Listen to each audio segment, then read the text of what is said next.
Oh, by the way, I think I owe you an update sa buhay ko. And ba't ako nagpalit ng pangalan ng ating TikTok saka YouTube? Yes, yun na lang. More of branding lang. Para okay, mas madaling matandaan and safety ng mga tao. And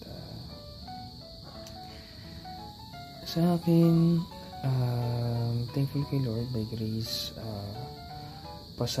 supposedly pasa na sa thesis, pero may mga revisions pa hindi pa tapos. And nagka-birya recently dun sa laboratory. So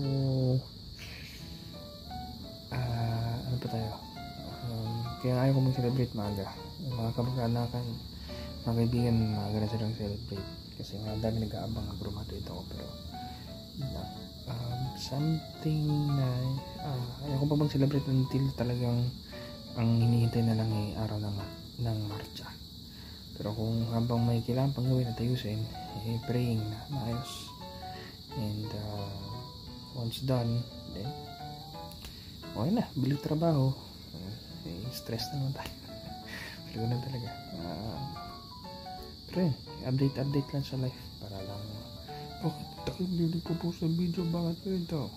And the reason bakit naging vlogs kasi mas marami kayo makikita ang ganitong puro salita lang ako, kwento, share ng opinion, share ng learnings, kaysa hindi na din tayo masyadong makakanood ng pelikula dahil syempre tipid-tipid. Pero as long as given a chance na may ma-review na product, may mabigyan ng comments tungkol sa isang product, or may learnings may share, whatever, o sponsor na tayo by one day, bad day, diba? So I'm not closing the doors, just that more talking heads and more sharing of ideas, more sharing of learnings, more sharing about the Bible.